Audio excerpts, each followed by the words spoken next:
एक बहुत बड़ा स्कैंडल पाकिस्तान की पॉलिटिक्स को इस टाइम पे हिला रहा है। हिला ऐसे रहा है कि उसका जो foreign minister, deputy prime minister Ishaq Dar के अपने ग्रैंडसन के ऊपर बड़े गंभीर से आरोप लगे हैं। यहाँ तक कि इंटरनेशनल एक गैंग चलाने के आरोप लगे हैं। आइए देखते हैं इसमें है क्या। नमस्कार, जय हिंद, जय Bharat and welcome to deaf talks. This is Adi Chint. Actually एक स्टोरी नहीं है, यहाँ पर 2 स्कैंडल हो रखे हैं एक साथ। लाहौर पुलिस में जो डिफेंस सी पुलिस स्टेशन है, डिफेंस इनका जो डीएचए सी ब्लॉक है, उसका पुलिस स्टेशन ने एक एफआईआर लॉन्च करी है। ये 5 लोगों के ऊपर है जिसके जिसके अंदर किडनैपिंग, रैंसम और रेप के एलिगेशंस हैं, जहां पर 2 फॉरेन वुमेन जो मतलब बाहर की लेडीज हैं, एक डच है और एक वेनेजुएलन है। इनको लाया गया है कहीं से, बहुत गंदे काम किए गए हैं उनके साथ। पाकिस्तानी आउटलेट्स जिस तरह से डॉन, जियो, बाकी सबने इस चीज को रिपोर्ट तो किया है, लेकिन कहीं ना कहीं छुपाने की पूरी कोशिश चल रही है। इसके अंदर जो मेन अक्यूज्ड है उसका नाम है मोहम्मद रेजा दार, ग्रैंडसन है deputy prime minister, foreign minister Ishaq Dar का। और देखिए यहाँ पर जो लैंग्वेज यूज करी जा रही है, क्लोज रिलेटिव करके पाकिस्तानी मीडिया में जो यूज करी जा रही है, कोई किसी के पिछवाड़े में दम नहीं है कि ये बोल दे ये उसका पोता है। ठीक है जी, ये उसका पोता है। डॉन के अंदर अगर आप देखें तो वहां लिखा है कि बड़ा एक क्यूरियस सी लैंग्वेज है, close relative of a senior political personality, मतलब छुपाने की पूरी कोशिश है।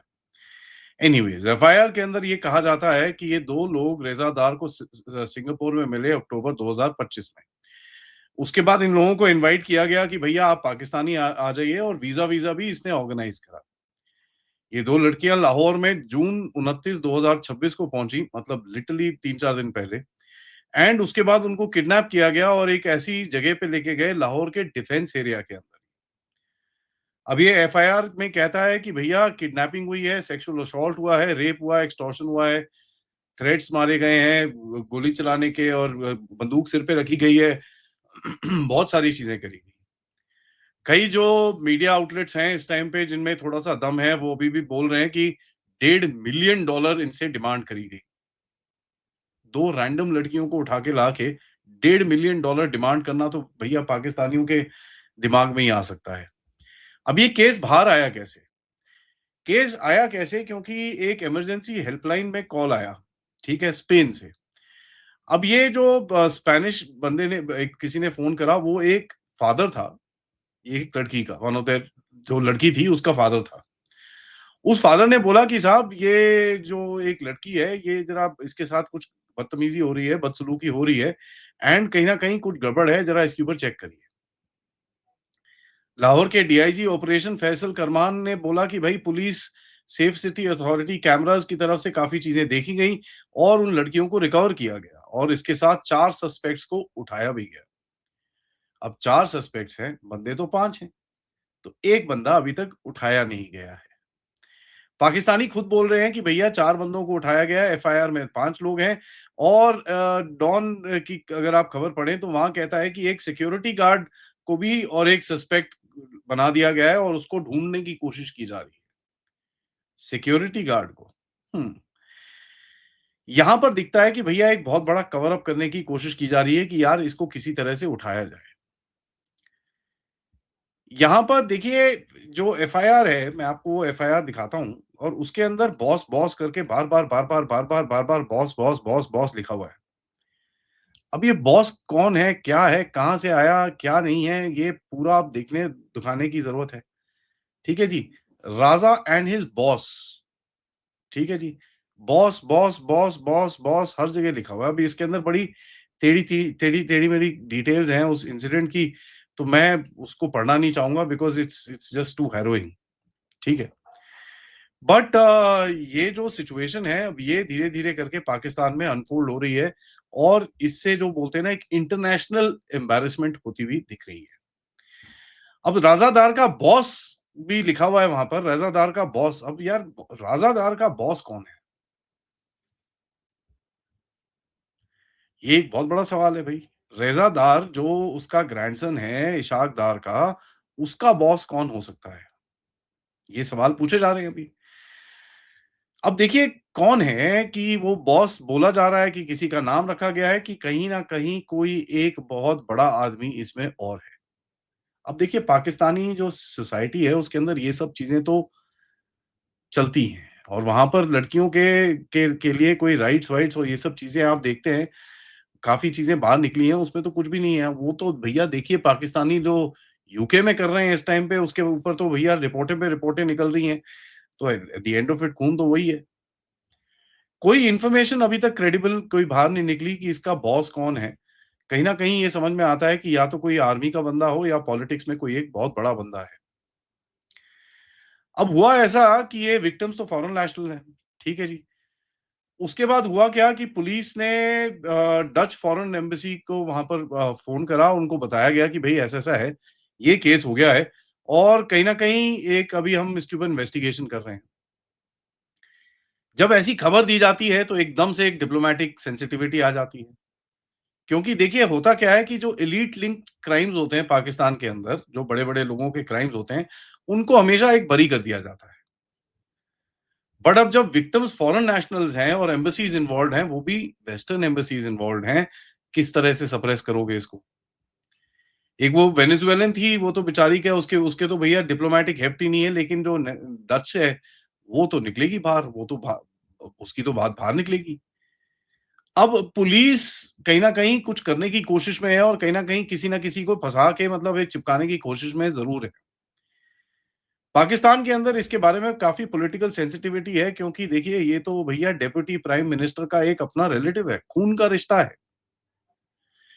एंड जो 4 बंदे और पकड़े गए हैं, एक उसमें से ग्रैंडसन है एक और पॉलिटिकल बिगविग का, ठीक है जी? एक और पॉलिटिकल बिगविग का। इंटरेस्टिंग। इसके ऊपर मरियम नवाज़ ने एकदम ऑर्डर कराया कि भई स्ट्रिक्ट एक्शन होना चाहिए और कहीं न कहीं बिल्कुल भी कोई कोई चीज़ बरती नहीं जाएगी, एकदम स्ट्रिक्ट एक्शन होगा, बिल्कुल भी 2-3 घंटे के अंदर हमको सॉल्यूशन चाहिए। अब चक्कर ये है कि थोड़े टाइम पहले तक तुम यहाँ पर अभी बोल रहे थे कि देखो जी टूरिज्म करने आओ, इंडस वैली देखने आओ, ये करो, वो करो, उसके बाद तुम्हारे डेप्यूटी प्राइम मिनिस्टर का ग्रैंडसन फॉरेनर्स के साथ जो करता है, तो सॉफ्ट पावर डिप्लोमेसी तो कहीं नहीं है ये। ठीक है जी। एक और टाइम पे इसी टाइम पे देखिए यूके के अंदर एक बहुत बड़ा आउटरेज हो रहा है एक और पाकिस्तानी के केस में, शब्बीर अहमद। शब्बीर अहमद एक रिंग लीडर है जो रॉथस्चिल्ड ग्रूमिंग गैंग का है, ठीक है? और उसको 14 साल की सज़ा हुई है। बड़े सारे उसके ऊपर एलिगेशंस हैं, बहुत सारी चीज़ें हैं, बहुत सारी चीज़ों के ऊपर केस चला, केस में प्रूव हुआ और केस में प्रूव होने के बाद उसको 14 साल की से स वो हुई, क्या नाम है जेल हुई। अब देखिए चक्कर ये है, ये इसको यहाँ से वहाँ से निकाल के पाकिस्तान लाना चाहते हैं। अब देखिए इस तरह से पाकिस्तान रेप एक्यूज़ को किस तरह सपोर्ट करता है, वो तो आपके सामने है।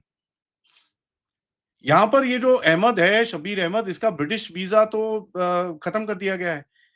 लेकिन इसको कहीं न कहीं डिपोर्ट करने की जो कोशिश है पाकिस्तान की, किसी तरह से वहाँ से निकाल के लेके आओ, नहीं तो नाक कटेगी हमारी। वो भी अभी ठीक नहीं हो रही क्योंकि इनके रूल के हिसाब से इसको वो भी नहीं क इसको डिपोर्ट भी नहीं कर सकते। अब ये जो दोनों स्टोरीज़ हैं इस समय पर ऑनलाइन एक बहुत बड़ा बखेड़ा क्रिएट कर रही हैं। लाहौर का केस है जहाँ पर फॉरेन वुमेन को लाके उल्टे-सीधे काम करे गए उनके साथ। रॉथ जेल का केस है जहाँ पर एक पाकिस्तानी ओरिजिन ग्रूमिंग गैंग का बंदा यूके में बड़े उल्टे-सीधे काम करता है। अब कनेक्शन कोई डायरेक्ट तो नहीं है बट एक नैरेटिव ज़रूर है। ऑनलाइन बड़ा गुस्सा है, क्योंकि देखिए अब पाकिस्तान में क्या होता है हर हर टाइम पे जब एलीट की एक इम्यूनिटी निकलती है, सेक्सुअल वायलेंस और ये सब चीज़ें होती हैं, क्रॉस बॉर्डर एम्बैरेसमेंट चल रही है, स्टेट फेलियर और यहाँ तक कि इशाक डार का अपना फेलियर जो इस टाइम पे यार डिप्लोमेसी, इंटरनेशनल डिप्लोमेसी कर रहे थे, उनकी अपनी फैमिली के अंदर ये पकड़ा हुआ है, तो क्या करेंगे अभी? अब देखिए चक्कर ये है कि भई इनको कुछ कर तो सकते नहीं है, बट फॉरेन प्रेशर आएगा कि इनको पकड़ो और डालो अंदर। अब होगा क्या कि भई लाहौर पुलिस अभी एक बंड में फँसी होगी क्योंकि उसको पता है कि यार इशाक डार को छुआ तो आर्मी से फ़ोन आएगा। 5वाँ बंदा कौन है? उसका बॉस कौन है? मेडिकल फोरेंसिक रिपोर्ट्स क्या कहती हैं? और कहीं न कहीं ये लड़कियों को यहाँ से निकलने दिया जाएगा। ये जहाँ निकलेंगी वहाँ पर फॉरेन मीडिया बैठी है, तो इनको चुप कराने की कोशिश करी जाएगी। किस तरह से ये पाकिस्तानी हैंडल करते हैं, इसका एक पूरा मतलब ग्लोबल एम्बैरेसमेंट इनके इनके लिए बाहर निकलेगा। और ये तब है कि जब इन लोगों ने 2 दिन पूरी तरह से स्पेंड करे दुनिया को बताने के लिए कि भई पाकिस्तान एक बहुत बड़ा हिस्टोरिकल देश है। इंडस वैली के लोग हैं हम, इंडस वाटर सिविलाइजेशन है, ये हैं जी, वो हैं जी, ये हैं जी। बड़ा उन्होंने एक कैंपेन चलाया। वो कैंपेन किस जगह आके फँसा है, वो आपके सामने है। Thank you for watching this. Video को लाइक करिए, सब्सक्राइब करिए और ज़रूर शेयर करिएगा। पाकिस्तानियों की जहाँ पैंट उतारने का मौका मिले, ज़रूर करिएगा। एंड ऑफ कोर्स आप इस चैनल की तरफ कंट्रीब्यूट या सपोर्ट कर सकते हैं क्यूआर कोड या पेपैल या सुपर स्टिकर, सुपर चैट से। मिलते हैं थोड़ी देर में एक और अपडेट के साथ। रात को बड़ा इंपॉर्टेंट है, मिस मत करिएगा। नमस्कार, जय हिंद, जय भारत।